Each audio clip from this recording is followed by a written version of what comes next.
దేవుడు మనకు తెలియచేస్తున్న సంగతి ఏమిటంటే, దేవుని గురించి చింతపడవద్దు.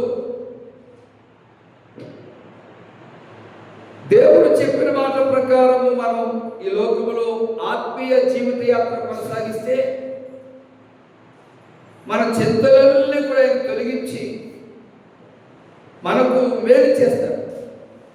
అందుకంటున్నాడు, ప్రార్థన మన హృదయము తలంపులకు కాపుదల వహిస్తాడు. కంచిగా ఉంటుంది ప్రార్థన.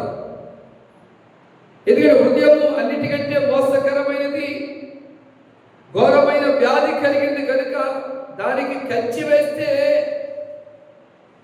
ఆ హృదయం మనల్ని మోసము చేయదు. హృదయానికి కంచి వేయబడాలంటే మనం తప్పకుండా ప్రార్థన చేయాలి. ప్రార్థన చేయకపోతే హృదయానికి కంచె ఉండదు. హృదయానికి కంచె ఉండకపోతే మన హృదయం ఎటు పడితే తిరిగింది. ఏమండి? హృదయం ఎటు పడితే తిరిగింది.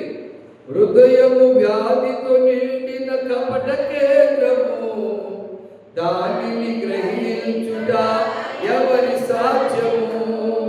అంతరంగము పరిశీలించు యేసయ్యా, స్థిరమైన నీ దారిలో సాగనిమ్మయ్యా. నా మదిని కోయలగా మనసుకోవయ్యా, నా హృదిని రారాజుగా తెలిసిపోవయ్యా. మనసున్న మంచి దేవా, నీ మనసు ఆకించావా, మనసు మలినమైన నాకై మనిషిగా తిరిగి వచ్చావా. నా మదిని కోయలగా మనసుకోవయ్యా, నా హృదిని రారాజుగా నిలసిపోవయ్యా. హల్లెలూయా. హృదయము వ్యాధితో నిండిన కపట కేంద్రం, దానిని గ్రహించుట ఎవరి సాధ్యం?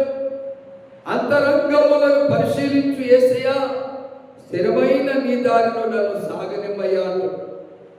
ఈ హృదయానికి కంచె వేయకపోతే, కంచె లేకపోతే ఈ చంచలమైన హృదయం ఎటుబడితే తిరుగుతుంది.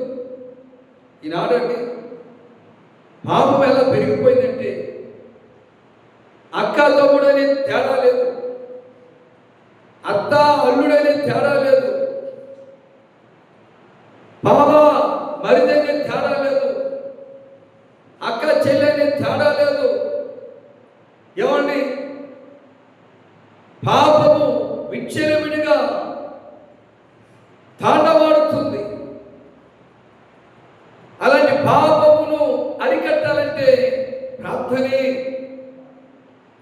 ప్రార్థనని కంచె వేస్తే మన హృదయం చంచలత్వము కలిగి ఉండదు. అందుకంటున్నాడు, మీ హృదయములకు ఎలా ఉంటుందంట? 7వ వచనం చదువుకుంటే అక్కడ ఏమంటున్నాడు? అప్పుడు సమస్త జ్ఞానమునకు మించిన దేవుని సమాధానము యేసుక్రీస్తు వలన. ఎవరి వలన? కులస్తుల వలన కాదు, బంధువుల వలన కాదు, తోబుట్టు వలన కాదు, ధనవంతుల వలన కాదు, రాజకీయ నాయకుల వలన కలిగేది కాదు, యేసుక్రీస్తు వలన మీ హృదయములకు మీ తలంపులకు అది కావలి ఉండును. కావలి ఉండు. మన హృదయాలకును మన తలంపులకును కావలి ఉండాలంటే మనం ప్రార్థన చేయాలి.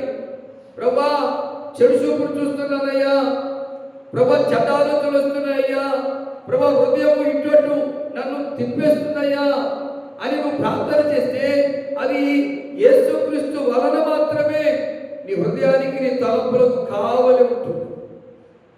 మరి దేని వలన కూడా నీ హృదయానికి నీ తల